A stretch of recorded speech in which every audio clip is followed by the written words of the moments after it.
Robert Vadra എന്ന പേര് കഴിഞ്ഞ കാൽ നൂറ്റാണ്ടിലേറെയായി കോൺഗ്രസിനെതിരെ, പ്രത്യേകിച്ച് നെഹ്റു കുടുംബത്തിനെതിരെ ബി.ജെ.പിയുടെ ആയുധമാണ്. പറഞ്ഞാൽ തീരാത്ത അത്രയുമുണ്ട് വാദ്രയുടെ പേരുയർന്നു കേട്ട ആരോപണങ്ങളും കേസുകളും തീരാ വിവാദങ്ങളും. പ്രിയങ്കയുടെ കുടുംബ പാരമ്പര്യം ഉയർത്തിക്കാട്ടി വാദ്ര കുടുംബം ബിസിനസ് നേട്ടങ്ങൾ ഉണ്ടാക്കി എന്നതായിരുന്നു തുടക്കമെങ്കിൽ ഇന്നത് എത്തി നിൽക്കുന്നത് ഭൂമി ഇടപാടുകളിലും ബിനാമി വ്യാപാരത്തിലും കള്ളപ്പണം വെളുപ്പിക്കലിലുമൊക്കെയാണ്. പലതവണ തെരഞ്ഞെടുപ്പ് മോഹം പരസ്യമാക്കിയ വാദ്രയ്ക്ക് തിരിച്ചടിയാകുന്നത് അദ്ദേഹത്തിന്റെ ഭൂതകാലം തന്നെയാണ്. അഴിമതിക്കാരനായ ബിസിനസ്സുകാരൻ എന്ന വാദ്രയുടെ പ്രതിച്ഛായയാണ് പ്രിയങ്കയുടെ രാഷ്ട്രീയ പ്രവേശം പോലും വൈകിപ്പിച്ചതെന്നും വിലയിരുത്തലുകളുണ്ട്. ഇന്നലെ ഒരിക്കൽ കൂടി സ്വന്തം രാഷ്ട്രീയ മോഹം മാധ്യമങ്ങളെ അറിയിച്ച വാദ്രയെ 24 മണിക്കൂർ തികയും മുമ്പ് ഇ.ഡി. ചോദ്യം ചെയ്യാൻ വിളിപ്പിച്ചു. ചോദ്യം ചെയ്യൽ നാളെയും തുടരും. എന്താണ് ഇ.ഡി. വാദ്രയുടെ പുറകെ കൂടിയിരിക്കുന്ന ഭൂമി ഇടപാട് കേസ്? ആദ്യം അത് കാണാം. RDX റാപ്പ് 59 സെക്കൻഡിൽ. 2008 ഹരിയാനയിലെ ഗുരുഗ്രാമിന് സമീപം ഷിക്കോപൂരിലെ ഭൂമി ഇടപാട് വഴി കള്ളപ്പണം വെളുപ്പിച്ചെന്ന് ചൂണ്ടിക്കാട്ടിയാണ് വ്യവസായിയും പ്രിയങ്ക ഗാന്ധിയുടെ ഭർത്താവുമായ റോബർട്ട് വാദ്രയെ ഇ.ഡി. ചോദ്യം ചെയ്യുന്നത്. ഏപ്രിൽ 8-ന് ഇ.ഡി. ആദ്യ സമൻസ് അയച്ചെങ്കിലും വാദ്ര ഹാജരായില്ല. രണ്ടാമതും നോട്ടീസ് നൽകിയതോടെ നാടകീയമായാണ് വാദ്ര ഇ.ഡി. ഓഫീസിലേക്ക് എത്തിയത്. മോദിക്കെതിരെ മുദ്രാവാക്യം വിളികൾ ഉയർത്തുന്ന അനുയായികൾക്കൊപ്പമായിരുന്നു വരവ്.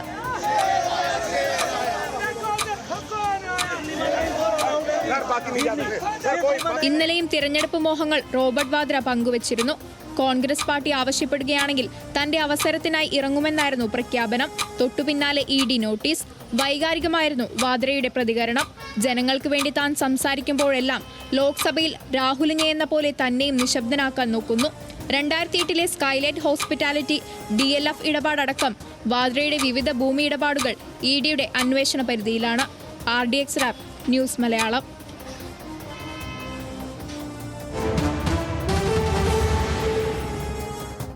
വിവാദമായ ഷിക്കാർപൂർ ഭൂമി ഇടപാട് കേസിലാണ് ഇപ്പോൾ നിരന്തരം ഓരോ ഇടവേളയിലും വാദ്രയെ ഇ.ഡി. വിളിപ്പിച്ചുകൊണ്ടിരിക്കുന്നത്. ഹരിയാനയിലെ ഗുരുഗ്രാമിന് സമീപം ഷിക്കാർപൂരിൽ ഭൂമി ഇടപാടുമായി ബന്ധപ്പെട്ട കേസ് 2008 ഫെബ്രുവരിയിൽ 3.5 ഏക്കർ ഭൂമി 7.5 കോടി രൂപ ചെലവിട്ട് റോബർട്ട് വാദ്ര വാങ്ങി.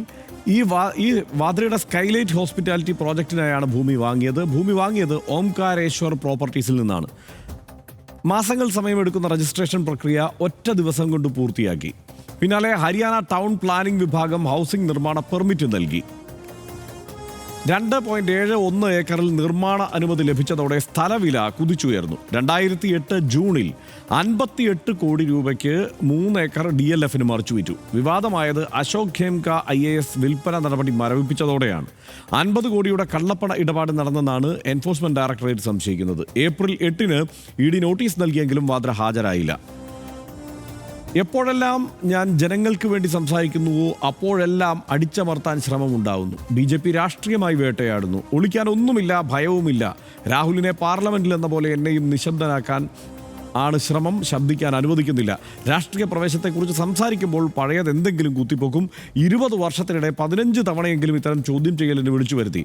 അന്വേഷണ സംഘത്തിന് മുൻപിൽ 23,000 രേഖകൾ ഹാജരാക്കുക എന്നത് ചെറിയ കാര്യമല്ല. ഇതൊക്കെയാണ് വാദ്രയുടെ ഈ വിഷയത്തിലെ വിശദീകരണം.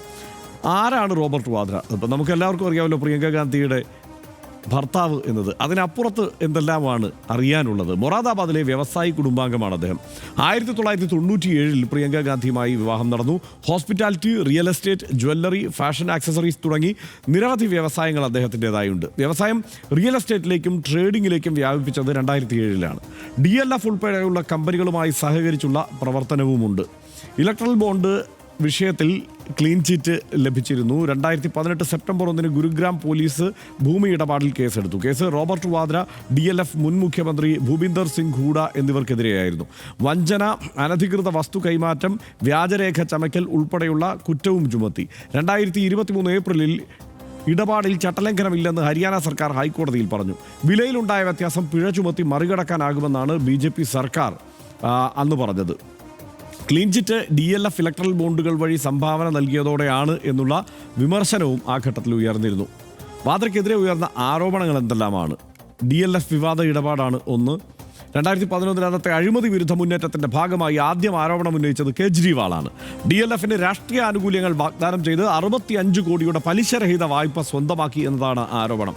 DLFൽ നിന്ന് വിലപേശലുകളിലൂടെ ഏക്കർ കണക്കിന് ഭൂമി വാദ്ര സ്വന്തമാക്കിയെന്നും ബിസിനസ് കരാർ പ്രകാരം നൽകിയ അഡ്വാൻസ് എന്നുമായിരുന്നു DLFന്റെ ഈ കാര്യത്തിലെ വിശദീകരണം. ബിക്കാനീർ ഭൂമി ഇടപാട് കേസാണ് മറ്റൊന്ന്. 2015 കള്ളപ്പണം വെളുപ്പിക്കൽ നിയമപ്രകാരം ED ഈ വിഷയത്തിൽ കേസ് രജിസ്റ്റർ ചെയ്തു. ബിക്കാനീറിൽ പുനരധിവാസ പ്രവർത്തനങ്ങൾക്കുള്ള ഭൂമി വാദ്ര സ്വന്തമാക്കി എന്നതായിരുന്നു ആരോപണം. 69.55 ഏക്കർ ഭൂമി തുച്ഛമായ വിലയിൽ സ്വന്തമാക്കി വലിയ വിലയ്ക്ക് വിറ്റു. ഷെയർ ഉടമകളും കരാറിൽ ഏർപ്പെട്ട കമ്പനിയും വ്യാജമെന്ന് ആയിരുന്നു എൻഫോഴ്സ്മെന്റ് ഡയറക്ടറേറ്റിന്റെ കണ്ടെത്തൽ. മറ്റൊരു ആരോപണം പെട്രോളിയം ഇടപാട് കേസാണ്. 2009 UPA കാലത്ത് ഒപ്പുവെച്ച പെട്രോളിയം കരാറിലൂടെ വാദ്ര ലാഭമുണ്ടാക്കി എന്നതാണ് ആരോപണം. ലാഭമുണ്ടാക്കിയത് അനധികൃത ആനുകൂല്യങ്ങൾ വാഗ്ദാനം ചെയ്താണ് എന്നായിരുന്നു ED ആരോപിച്ചത്. തുക ഉപയോഗിച്ച് ലണ്ടനിൽ ആഡംബര മേഖലയിൽ 21 കോടി രൂപ മൂല്യമുള്ള ഭൂമി വാങ്ങി. ഇടപാടുകൾ നടന്നത് വിവിധ കമ്പനികൾ വഴിയാണ് എന്നുമായിരുന്നു കണ്ടെത്തൽ. മറ്റൊന്ന് ആയുധ ഇടപാട് വിവാദമാണ്. UPA കാലത്ത് വിവിധ പ്രതിരോധ ഇടപാടുകളിലൂടെ വാദ്ര ലാഭമുണ്ടാക്കിയെന്ന് ആരോപണമുയർന്നു. ഈ പണം ഉപയോഗിച്ച് വാദ്രയും മലയാളി വ്യവസായിയായ കൂട്ടാളി CC തമ്പിയും ഫരീദാബാദിൽ ഭൂമി വാങ്ങി. വാദ്രയും തമ്പിയും പരസ്പരം പണമിടപാടുകൾ നടത്തിയെന്ന് ED കണ്ടെത്തിയിരുന്നു. ആയുധ ഇടപാട് കേസിൽ CC തമ്പിക്കെതിരായ കുറ്റപത്രത്തിലായിരുന്നു പരാമർശം. ആയുധ വ്യാപാരി സഞ്ജയ് ഭണ്ഡാരിയുമായി വാദ്രയ്ക്ക് ബന്ധമുണ്ട് എന്നുമായിരുന്നു തമ്പിയുടെ മൊഴിയായി വന്നത്. ED കുറ്റപത്രത്തിൽ റോബർട്ട് വാദ്ര പ്രതിപട്ടികയിൽ ഇല്ല എന്നതാണ് മറ്റൊരു കാര്യം. 2002 ആദ്യമായി വാദ്രയ്ക്കെതിരെ ഒരു ആരോപണം ഉയരുന്നത്. വാദ്ര കുടുംബം നെഹ്റു പാരമ്പര്യം ഉപയോഗിച്ച് നേട്ടമുണ്ടാക്കുന്നു എന്നായിരുന്നു അന്നത്തെ ആരോപണം. റോബർട്ട് വാദ്രയുടെ അച്ഛനും സഹോദരനും വിലപേശൽ നടത്തിയെന്നായിരുന്നു ആരോപണം. കോൺഗ്രസ് നേതാക്കൾ തന്നെ സോണിയാഗാന്ധിക്ക് വിവരം കൈമാറുകയും അച്ഛനും സഹോദരനുമായി യാതൊരു ബന്ധവുമില്ലെന്ന് വാദ്ര നോട്ടീസ് പുറത്തിറക്കുകയും ചെയ്തു. മറ്റൊന്ന് സെക്യൂരിറ്റി ചെക്ക് വിവാദമാണ്. വിമാനത്താവളങ്ങളിൽ വാദ്ര സുരക്ഷാ ചെക്കിങ്ങിന് വിധേയനാകുന്നില്ല എന്നതായിരുന്നു വിവാദം. 2015 VVIP സുരക്ഷാ ലിസ്റ്റിൽ നിന്ന് റോബർട്ട് വാദ്രയെ പിന്നീട് ഒഴിവാക്കുകയായിരുന്നു. വാദ്ര കുടുംബത്തിലെ ദുരൂഹ മരണങ്ങളും പല കാലത്തായി വാർത്തയായിട്ടുണ്ട്. റോബർട്ട് വാദ്രയുടെ അച്ഛൻ, സഹോദരൻ, സഹോദരി എന്നിവരുടേത് ദുരൂഹ മരണമാണ്. സഹോദരി മിഷേലിന്റെ മരണം 2001 ഏപ്രിൽ 16 രാജസ്ഥാനിലെ ആൽവാറിൽ കാർ അപകടത്തിലായിരുന്നു. 2003 സെപ്റ്റംബർ 20 സഹോദരൻ റിച്ചാർഡ് വാദ്രയെ ഹോട്ടൽ മുറിയിൽ മരിച്ച നിലയിൽ കണ്ടെത്തി. 2009 അച്ഛൻ രാജേന്ദ്ര വാദ്രയെ ഡൽഹിയിലെ ഗസ്റ്റ് ഹൗസിൽ മരിച്ച നിലയിൽ കണ്ടെത്തുകയായിരുന്നു. BJP വാദ്രയെ ആയുധമാക്കുന്നുണ്ട് എന്നതാണ് മറ്റൊരു ആരോപണവും സാഹചര്യവും. 2014 തെരഞ്ഞെടുപ്പിൽ വാദ്രയുടെ പേര് ഉയർത്തി BJP ആരോപണം ഉന്നയിച്ചു. ഹരിയാനയിൽ കോൺഗ്രസിനെതിരെ പ്രയോഗിച്ചത് ദമാദ് ശ്രീ ക്യാമ്പയിനാണ്. മിസ്റ്റർ മരുമകൻ ചെയ്ത പ്രവർത്തികൾ എന്ന പേരിൽ അഴിമതി ലിസ്റ്റ് പുറത്തിറക്കി മരുമകനും ഇടനിലക്കാരുമെന്ന രാഷ്ട്രീയ പ്രയോഗം ആയുധമാക്കുകയും ചെയ്തു. തെരഞ്ഞെടുപ്പ് മോഹങ്ങളും വാദ്രയ്ക്കുണ്ട് എന്നുള്ളതാണ് വാസ്തവം. തെരഞ്ഞെടുപ്പിൽ മത്സരിക്കണമെന്ന ആഗ്രഹം വാദ്ര പലപ്പോഴായി പങ്കുവച്ചിട്ടുണ്ട്. വയനാട് പ്രിയങ്ക മത്സരത്തിനിറങ്ങിയപ്പോഴും ഇക്കാര്യം റോബർട്ട് വാദ്ര സൂചിപ്പിച്ചിരുന്നു. പ്രിയങ്ക എന്നേക്കാൾ മുന്നേ സഭയിലെത്തണം, ശരിയായ സമയത്ത് ഞാനും എത്തും, ഇതായിരുന്നു വാദ്രയുടെ പ്രതികരണം. അമേത്തിയിലെ ജനം തന്നെ ആഗ്രഹിക്കുന്നതായി ലോക്സഭാ തെരഞ്ഞെടുപ്പ് സമയത്ത് വാദ്ര പറഞ്ഞിരുന്നു. ഗാന്ധി കുടുംബാംഗം വേണമെന്ന ആവശ്യവുമായി അമേത്തിയിൽ വാദ്രയ്ക്കായി ആ സമയത്ത് പോസ്റ്ററുകളും പരക്കുകയും ചെയ്തു. അമേത്തി കിട്ടില്ലെന്ന് വന്നതോടെ മൊറാദാബാദിൽ മത്സരിക്കാൻ ആഗ്രഹം എന്ന് റോബർട്ട് വാദ്ര പറഞ്ഞു. മറ്റു പാർട്ടികളിൽ നിന്ന് വരെ ഓഫറുണ്ടെന്ന് അഭിമുഖങ്ങളിൽ റോബർട്ട് വാദ്ര പറയുന്ന സ്ഥിതിയുമുണ്ടായി. ഇന്നലെയും റോബർട്ട് വാദ്ര തെരഞ്ഞെടുപ്പ് മോഹം പങ്കുവച്ചിരുന്നു. രാഷ്ട്രീയത്തെക്കുറിച്ച് പഠിപ്പിച്ചത് രാഹുലും പ്രിയങ്കയുമാണെന്നും പറഞ്ഞു. കോൺഗ്രസിന് ആവശ്യമെന്ന് തോന്നുമ്പോൾ കുടുംബത്തിന്റെ പിന്തുണയോടെ ഇറങ്ങും എന്നാണ് റോബർട്ട് വാദ്ര പറഞ്ഞത്. അതിനിടെ വാദ്ര കേസുകളുമായി ബന്ധമുള്ളതല്ലെങ്കിലും നാഷണൽ ഹെറാൾഡ് കേസിൽ ഇന്ന് വൈകിട്ട് വന്ന മറ്റൊരു വാർത്ത കൂടി ചേർത്ത് പറയേണ്ടതുണ്ട്. നാഷണൽ ഹെറാൾഡ് കേസിൽ സോണിയാഗാന്ധിക്കും രാഹുലിനുമെതിരെയാണ് എൻഫോഴ്സ്മെന്റ് ഡയറക്ടറേറ്റിന്റെ കുറ്റപത്രം. ഡൽഹി റോസ് അവന്യൂ കോടതിയിൽ സമർപ്പിച്ച കുറ്റപത്രത്തിൽ സാം പിട്രോഡയുടെ പേരുമുണ്ട്. ഏപ്രിൽ 25 കേസിൽ കോടതി വാദം കേൾക്കും. 700 കോടിയുടെ ആസ്തികൾ ഏറ്റെടുക്കാൻ ED നടപടി തുടങ്ങിയിരിക്കുന്നു എന്നതാണ് ഇതുമായി ബന്ധപ്പെട്ടുള്ള വിവരം. സനീഷി, റോബർട്ട് വാദ്രയുടെ കാര്യം എനിക്ക് തോന്നുന്നു എല്ലാ കാലത്തും ഒരു വിവാദ പുരുഷനാണ്, ആ കാര്യത്തിൽ സംശയമൊന്നുമില്ല. പക്ഷേ റോബർട്ട് വാദ്ര പറയുന്നതിൽ ചില കാര്യമുണ്ട്. ഇത് 20 വർഷം പഴക്കമായ കേസാണ്. ഹരിയാനയിലെ BJP സർക്കാർ തന്നെ ഈ വാദ്രയ്ക്കെതിരെ ഉയർന്നിരിക്കുന്നത് ഇപ്പോൾ ഈ പറഞ്ഞ ഇല്ലിസിറ്റ് പ്രോഫിറ്റ്, ഏതെങ്കിലും തരത്തിൽ ആ നിയമപരമല്ലാത്ത ലാഭം നേടി എന്നൊക്കെയുള്ള വാദങ്ങളെ തള്ളിക്കളഞ്ഞുകൊണ്ട് കോടതിയിൽ കാര്യം പറഞ്ഞിട്ടുള്ളതാണ്. പക്ഷേ എന്നിട്ടും എന്നെ നിരന്തരം കഴിഞ്ഞ കുറേ കാലമായി 15 തവണയെങ്കിലും ED വെറുതെ വിളിച്ച് ചോദ്യം ചെയ്യുന്നുവെന്ന്. ഇനി വാദ്രയെ വിളിച്ചാൽ ചിലപ്പോൾ ആളുകൾ ഇത് വെറുതെ വിളിക്കുന്നതാണെന്ന് തോന്നുന്നു. കാരണം കഴിഞ്ഞ 10 വർഷമായി ഇവിടെ BJP ഭരിക്കുകയാണ്. വെറുതെ ഇങ്ങനെ വിളിച്ച് ചോദ്യം ഇതിനകത്ത് BJPയുടെ ഒരു ട്രംപ് കാർഡാണ് വാദ്ര അവസാന ഘട്ടത്തിലെടുത്ത് വെക്കേണ്ടതാണെന്ന് എല്ലാവർക്കും അറിയാം. പക്ഷേ ഇതിനകത്ത് ഏറ്റവും വലിയ കോമഡി, എനിക്ക് ഇദ്ദേഹം ഈ വലിയ മസിലൊക്കെ ആയിട്ട് ഈ ജിമ്മിലൊക്കെ പോയിട്ടുള്ള ഈ ശരീരമായിട്ട് ഇങ്ങനെ നടക്കുന്നതാണ് ഭയങ്കര ചിരി വരും. എന്നിട്ട് അത് മാത്രമല്ല, ഇന്നിപ്പോൾ ഈ പ്രസ്താവന ഉണ്ടല്ലോ, അതായത് അദ്ദേഹം പറയാണ്, ഞാനും രാഹുൽ ഗാന്ധിയും ഒക്കെ രാഷ്ട്രീയമായിട്ട് സംസാരിക്കുന്നത് ഞങ്ങളെ നിശബ്ദരാക്കാൻ ശ്രമിക്കുകയാണെന്ന്. അദ്ദേഹത്തെ നിശബ്ദരാക്കാൻ ശ്രമിക്കുകയാണത്രേ. അദ്ദേഹം എന്താ രാഷ്ട്രീയമായിട്ട് ഇത്രയും കാലത്തിനിടെ പറഞ്ഞിട്ടുള്ളത്? അദ്ദേഹം ഈ പ്രിയങ്ക ഗാന്ധിയുടെ 13ാമത്തെ വയസ്സിൽ അദ്ദേഹം പരിചയപ്പെട്ടു എന്നാണ് ഈ ജീവചരിത്രങ്ങൾ കുറിപ്പിലൊക്കെ കാണുക. അത് അവരെ പ്രിയങ്ക ഗാന്ധിയെ നമ്മുടെ രാജ്യത്തെ ഏറ്റവും പ്രധാനപ്പെട്ട രാഷ്ട്രീയ കുടുംബത്തിലെ ഒരു പ്രധാനപ്പെട്ട ആളെ വിവാഹം ചെയ്തു. ലോകത്തിലെ തന്നെ രാഷ്ട്രീയ കുടുംബങ്ങളിൽ ഏറ്റവും പ്രധാനപ്പെട്ട രാഷ്ട്രീയ കുടുംബങ്ങളിൽ ഒന്നിലെ ഒരു ഇളമുറക്കാരിയെ അദ്ദേഹം വിവാഹം ചെയ്തു എന്നല്ലാതെ ഈ കാലത്തിനിടെ വിവാഹം ചെയ്തിട്ട് ഒരുപാട് കാലമായല്ലോ. അവരുടെ മക്കൾ തന്നെയും ഈ വയനാട്ടിലെ പ്രിയങ്ക ഗാന്ധി മത്സരിക്കുമ്പോൾ അവിടെ വന്നിരുന്നു. എന്ന് വെച്ചാൽ പുതിയൊരു തലമുറ തന്നെ പ്രായപൂർത്തിയായിട്ട് നമ്മുടെ മുന്നിലുണ്ട്. അപ്പോൾ ഇത്രയും കാലത്തിനിടെ ഈ പറയുന്ന മനുഷ്യൻ മഹാൻ, ഈ പറയുന്ന എന്നെ ആളുകൾ വേട്ടയാടുന്നു എന്ന് പറയുന്ന ഈ റോബർട്ട് വാദ്ര എന്ത് രാഷ്ട്രീയമാണ് പറഞ്ഞത്?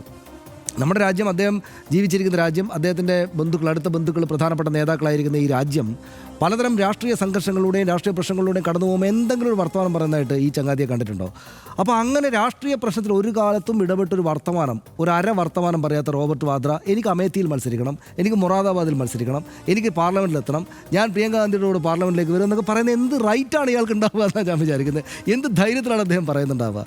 അതായത് മോത്തിലാൽ നെഹ്റു തൊട്ട് ഇങ്ങോട്ട് കുറേ തലമുറ ഈ രാജ്യത്തിന് വേണ്ടിയിട്ട് രാഷ്ട്രീയമായിട്ട് പ്രവർത്തിച്ചിട്ടുണ്ട്. ഇപ്പോൾ പ്രിയങ്ക ഗാന്ധിയും രാഹുൽ ഗാന്ധിയും അവർക്ക് നേരെ ഉയരുന്ന രാഷ്ട്രീയ ആക്ഷേപങ്ങളും പരിഹാസങ്ങളും മറ്റുമൊക്കെ തട്ടിമാറ്റിയിട്ട് അവർ രാഷ്ട്രീയമായിട്ട് പ്രവർത്തിക്കുകയാണ്. കോൺഗ്രസിനോട് നിങ്ങൾക്ക് എന്ത് വിയോജിപ്പുണ്ടായാലും, പ്രിയങ്ക ഗാന്ധിക്കെതിരെ എന്ത് വിയോജിപ്പുണ്ടായാലും, രാഹുൽ ഗാന്ധിക്കെതിരെ എന്ത് വിയോജിപ്പുണ്ടായാലും അവർ രാഷ്ട്രീയത്തിൽ പ്രവർത്തിക്കുകയാണ്. അവിടെ ഈ ചങ്ങാതി അവിടെ നിന്ന് പല കച്ചവടങ്ങളൊക്കെ നടത്തിയിട്ട് കുറേ 23,000 രേഖകൾ, ഡോക്യുമെൻറ്റ്സ് ED കൊണ്ടുപോയി കൊടുക്കാൻ പാകത്തിനുള്ള ബിസിനസ് നടത്തിക്കൊണ്ടിരിക്കുന്ന മനുഷ്യൻ എനിക്ക് രാഷ്ട്രീയത്തിലേക്ക് വരണം, എനിക്ക് പാർലമെൻറ്റിലേക്ക് വരണം എന്ന് പറയുന്നത് എന്ത് തമാശയാണെന്നാണ് ഞാൻ ആലോചിക്കുന്നത്. ഒറ്റ കാര്യം കൂടി പറയാം, ഇദ്ദേഹത്തെ എപ്പോഴെങ്കിലും കോൺഗ്രസ് ആത്യന്തികമായിട്ട് ഇവരുടെ അടുത്ത ബന്ധുവാണല്ലോ, പിന്നെ വളരെ നല്ല സ്നേഹത്തിൽ പോകുന്നു. അത് മാത്രമല്ല അദ്ദേഹത്തിന് അടുത്ത ബന്ധുക്കൾ ആരുമില്ല ഇവരല്ലാതെ. കാരണം അദ്ദേഹത്തിൻ്റെ പിതാവ് മരിച്ചു, സഹോദരി മരിച്ചു, സഹോദരൻ മരിച്ചു, ആരുമില്ല. മൊത്തത്തിൽ സങ്കടകരമായിട്ട് കൂടെ ഈ പറയുന്ന കുടുംബം അല്ലാതെ ബന്ധുക്കളായിട്ട് ആരുമില്ല. അപ്പോൾ ശരി, ഒരു സെൻറ്റിമെൻറ്റ്സ് കൊണ്ട് ഇദ്ദേഹത്തെ കൂടെ പാർലമെൻറ്റിൽ പ്രിയങ്ക ഗാന്ധിയുടെ കൂടെ പോകട്ടെ എന്ന് ആ കുടുംബവും കോൺഗ്രസും തീരുമാനിച്ചാൽ അന്ന് കോൺഗ്രസ് ഇപ്പോൾ പതുക്കെ രക്ഷപ്പെട്ട് വരുന്നത് വീണ്ടും ഇല്ലാതാവും. കാരണം ഞാൻ നേരത്തെ പറഞ്ഞാണ്, BJPയുടെ കയ്യിലെ ട്രംപ് കാർഡാണ് റോബർട്ട് വാദ്ര. റോബർട്ട് വാദ്രയുടെ ഹർഷനിപ്പോൾ പറഞ്ഞ പോലെ അതിൻ്റെ കേസിൻ്റെ വസ്തുതകളൊക്കെ എന്തോ ആയിക്കോട്ടെ, പക്ഷേ റോബർട്ട് വാദ്ര എപ്പോഴാണോ രാഷ്ട്രീയത്തിലേക്ക് ആ അർത്ഥത്തിൽ പ്രവേശിക്കുന്നത്, ആ സമയം അഴിമതിക്കാരനും ദുരൂഹ വ്യക്തിത്വമുള്ളവനുമായ ഒരാളെ കൂടെ കൊണ്ടു നടക്കുന്ന പാർട്ടിയാണ്, കൂടെ കൊണ്ടു നടക്കുന്ന മനുഷ്യരാണ്, വളരെ അടുത്ത ബന്ധുവിന് വേണ്ടിയിട്ട് ഇങ്ങനെയുള്ള ചില തട്ടിപ്പുകൾ ചെയ്യുകയാണ് എന്ന് BJP അതിശക്തമായിട്ട് പ്രചണ്ഡമായ പ്രചാരണം അടിച്ചുവിടുകയും അത് കോൺഗ്രസിനാകെ രാജ്യത്താകെ തന്നെ ക്ഷീണം ഉണ്ടാവുകയും ചെയ്യും. അത് ഈ റോബർട്ട് വാദ്രക്ക് രാഷ്ട്രീയമായിട്ട് കാര്യങ്ങൾ അറിയാത്തതുകൊണ്ടാണ് മൂപ്പർക്ക് അത് മനസ്സിലാവാത്തത്. ഇവിടെയുള്ള സാധാരണ നമ്മുടെ നാട്ടിൽ ഈ നെട്ടൂർ ജംഗ്ഷനിൽ പോയി കാണുന്ന സാധാരണ കോൺഗ്രസ് അനുഭാവിയായുള്ള ഒരു പ്രവർത്തകന് പോലും ഇദ്ദേഹം വന്നാൽ കുഴപ്പമാകും എന്നൊരു ധാരണ നിശ്ചയമായിട്ട് ഉണ്ടാവുന്ന ഞാൻ വിചാരിക്കുന്നു. 1997 ഈ വിവാഹം നടക്കുന്ന കാലത്ത് വന്ന ചില മാധ്യമ റിപ്പോർട്ടുകളാണ് ഇപ്പോൾ ഓർമ്മ വരുന്നത്. എനിക്ക് തോന്നുന്നു ഇന്ത്യ ടുഡേ ആണെന്ന് തോന്നുന്നു. അന്ന് ഇവരുടെ കുടുംബത്തിൽ വലിയ എതിർപ്പുണ്ടായി. ഈ റോബർട്ട് വാദ്ര ഇങ്ങനെ വിവാഹം കഴിക്കാൻ പോകുന്നു എന്നൊക്കെയുള്ള വിവരം അറിഞ്ഞപ്പോൾ കുടുംബത്തിൽ വലിയ എതിർപ്പുണ്ടായി. സോണിയാഗാന്ധിയൊക്കെ എതിർപ്പറിയിച്ചു. അതിനന്ന് കാരണമായി ആ റിപ്പോർട്ടിൽ പറഞ്ഞത് വളരെ കൗതുകകരമായ സംഗതിയാണ്. അതായത് ഇവരുടെ കുടുംബ വസ്തു RSSന് അല്ലെങ്കിൽ സംഘപരിവാറിനാണ് ഇവർ സംഭാവന ചെയ്തിരിക്കുന്നത്. അവരുടെ വിദ്യാലയം, അവരുടെ റോബർട്ട് വാദ്രയുടെ കുടുംബ വസ്തു സംഘപരിവാറിന് സംഭാവന ചെയ്തിരിക്കുന്നു, അവരുടെ സ്ഥാപനങ്ങൾ അവിടെ പ്രവർത്തിക്കുന്നു എന്ന തരത്തിലുള്ള റിപ്പോർട്ട് 97 തന്നെ വന്നതാണ്. അപ്പോൾ അന്നേ നമുക്ക് തോന്നിയിരുന്നു ഇത് ഏത് തരത്തിലായിരിക്കും നെഹ്റു കുടുംബത്തിന് അല്ലെങ്കിൽ ഗാന്ധി കുടുംബത്തിന് എന്ത് പുകിലായിരിക്കും ഉണ്ടാക്കി വെക്കുക എന്ന് വെറുതെ നമുക്ക് തോന്നുമല്ലോ. ഇങ്ങനെ ഒരു ആരോപണം തന്നെ ആദ്യം തന്നെ വരുമ്പോൾ അങ്ങനെ വന്ന് ഏറ്റവും ഒടുവിൽ നോക്കിയാൽ ഇത് എവിടം വരെ പോകുമെന്ന് എനിക്ക് സംശയമാണ്. കാരണം കഴിഞ്ഞ ഇലക്ട്രൽ ബോണ്ട് വിവാദം വന്നപ്പോൾ ഓർമ്മയുണ്ടല്ലോ, 170 കോടി രൂപ DLF ഇലക്ട്രൽ ബോണ്ടിൽ കൊടുത്തിരുന്നു BJPക്ക്. പിന്നീട് കേസ് പതുക്കെ അങ്ങ് മരവിക്കുകയായിരുന്നു എന്നുള്ള ആരോപണം അവിടെ നിൽക്കുന്നുണ്ട്. ചേട്ടൻ രാഷ്ട്രീയം ഈ വീട്ടിലേക്ക് കൊണ്ടുവരരുത് എന്ന് സോണിയാഗാന്ധിയും പ്രിയങ്കാന്ധിയും പറയാനാണ് സാധ്യത. അതിനാണ് സാധ്യത. രാഷ്ട്രീയ മോഹങ്ങളുള്ള ഒരു ബിസിനസ്സുകാരനാണ് റോബർട്ട് വാദ്ര എന്ന് എല്ലാവർക്കും അറിയാം. ആ മോഹം അമേഠി തെരഞ്ഞെടുപ്പ് കാലത്തും അതിനു മുമ്പും ഒളിഞ്ഞും തെളിഞ്ഞും അദ്ദേഹം വെളിവാക്കിയിട്ടുണ്ട്. അതിപ്പോൾ കോൺഗ്രസിലൂടെ തന്നെ വേണമെന്നൊന്നും വാദ്രയ്ക്ക് ശാഠ്യമില്ല. DLF എന്ന കമ്പനിയുടെ പേരിലാണെങ്കിലും BJPയുടെ ഇലക്ട്രൽ ബോണ്ട് വാങ്ങാൻ പോലും വാദ്ര മടിച്ചിരുന്നില്ല എന്നത് വെളിവായതുമാണ്. അതൊരു വിവാദമായതുമാണ്. സെറ്റിൽമെൻറ്റ്, വീണ്ടും വിവാദം. ഇതാണ് ഇതുവരെ കണ്ട വാദ്ര പാറ്റേൺ. കോൺഗ്രസ് വഴി തന്നെ ഒരു പൊളിറ്റിക്കൽ എൻട്രിക്ക് കാലമായെന്ന് തോന്നിയപ്പോൾ ഒരിക്കൽ കൂടി അതിന് കോപ്പ് കൂട്ടിയതാണ്. ഞൊടിയിടയിൽ ED വന്നു. കോൺഗ്രസ് പാർട്ടിക്ക് തന്നെ ആവശ്യമെങ്കിൽ സജീവ രാഷ്ട്രീയത്തിലേക്ക് വരാമെന്നാണ് വാദ്രയുടെ വാഗ്ദാനം. ആ പാർട്ടി ഇക്കാര്യത്തിൽ ഉചിതമായൊരു തീരുമാനമെടുക്കട്ടെ. പക്ഷേ വാദ്രയുടെ രാഷ്ട്രീയ മോഹം കോൺഗ്രസിന് വലിയ ബാധ്യതയാകുമെന്ന് RDX കരുതുന്നു. ഒരിടവേള.